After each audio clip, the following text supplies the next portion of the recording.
So today I'm going to be installing this Sony double-din head unit, and to facilitate the install I'm going to be using this Metra radio installation kit. So you can see it's for Dodge Ram double-din 98 to 02, so I'm going to be installing it on a 2001 Cummins. So it's basically just a bezel that snaps onto the current factory bezel. There is some cutting required and everything, so I'll just be doing a step-by-step installation on this. So I've already got an aftermarket stereo in this truck. That's a pretty easy install. Basically, a quick overview of this install. This bezel is just going to clip onto the factory bezel here. So we're going to have to do some trimming along the bottom, along the top as well. Then this is just going to clip in and basically fill in that void and kind of clean up the cutting that you have to do. Shouldn't be able to see any of it after the install. So we're just going to go ahead and remove this bezel, which is very easily done. It literally just pulls right off. Some of the models might have a screw up in here. This one does not. So I'm just going to pull this off, bring the bezel onto the workbench, and then I'll tune back in. So I'll kind of go over what this Metra kit comes with. So basically we have two mounting plates that'll go on the stereo itself and actually mount into the dash. We'll get to those a little later. Comes with two different bezels. So this one here is going to be your cutting template,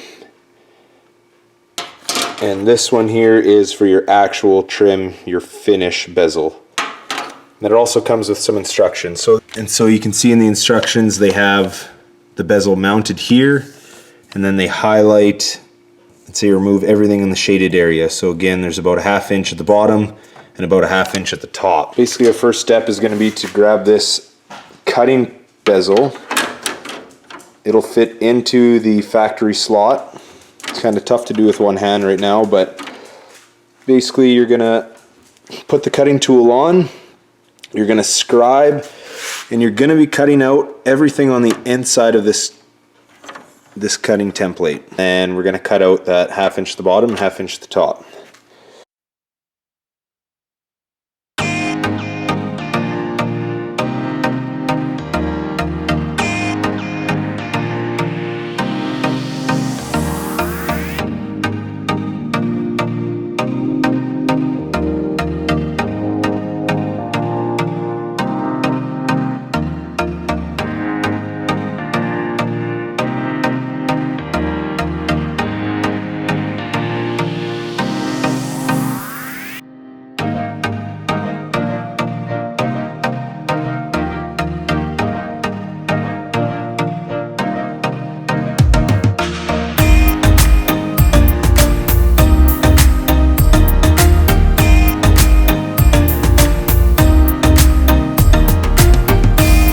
Just has a couple clips on either side that just clip right into the factory bezel.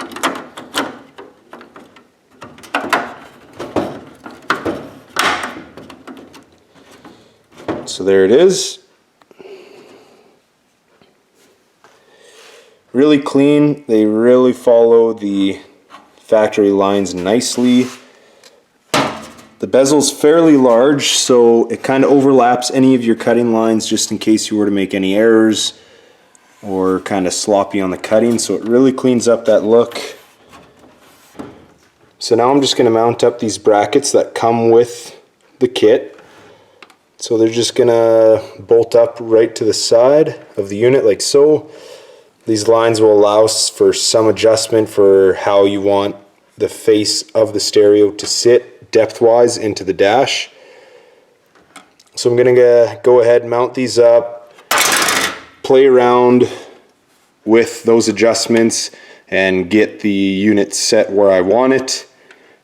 Okay, so I got the mounting plates installed on the head unit with just 2 screws on either side. These screws are not included with the Metra kit, but they should come with your stereo. So these 4 screws came with the stereo itself. Okay, so we're in the truck now. I've got my brackets mounted up on the unit. So in the instructions, this part here, they show you to remove the shaded area, which is essentially the base inside. So get a light here. The bottom part. They want to remove the whole thing. So I got away with not having to, because this doubled in unit actually is only the size of a single unit on the back and just has the doubled in screen.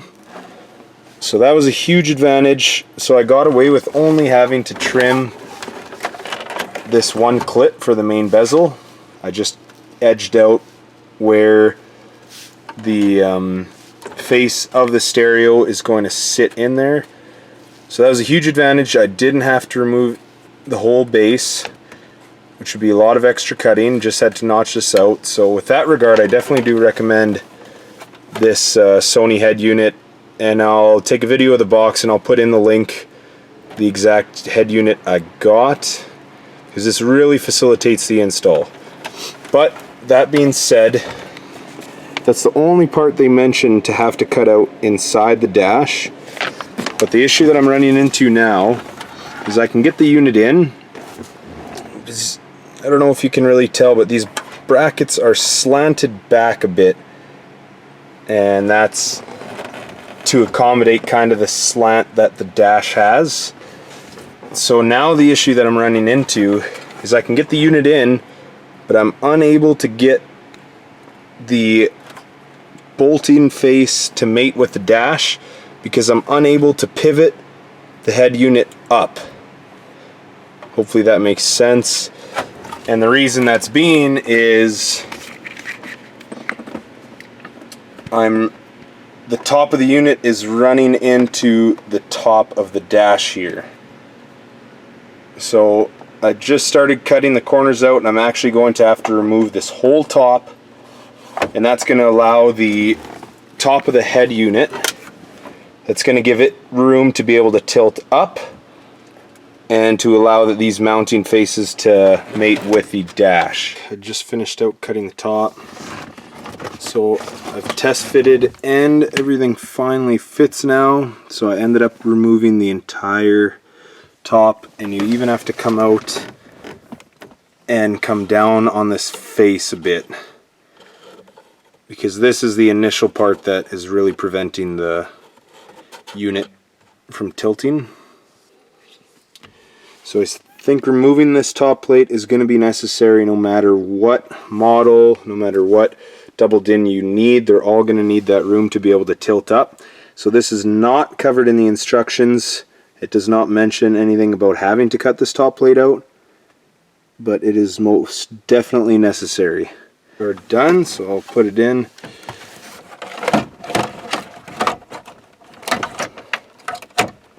And there we have it. So there's one of your mountain plates there, and you can see how the unit is just riding up in that edge that we had to remove. So in order to get this bottom screw to mount up, before we were kind of pulled out like such, because this was preventing that back of the unit to tilt up for these to meet. So now that that's removed and it has room, there's our two mounting points. So I'm going to go ahead and put those bolts in, put the bezel on, and that'll complete the install. Alright, so here we have the final install, and overall I am very happy. This bezel really facilitated the install and just really cleaned it up. I've looked at a lot of projects guys have done online with fiberglass filling or Bondo filling, and this is just so much more simple. Really, this bezel lays in really nicely to the factory bezel, follows the lines. It's a really clean install. Really modernized this interior of this truck. I'm very happy. I highly recommend this product. Maybe do some painting down the road, but honestly I think it looks pretty good as it sits.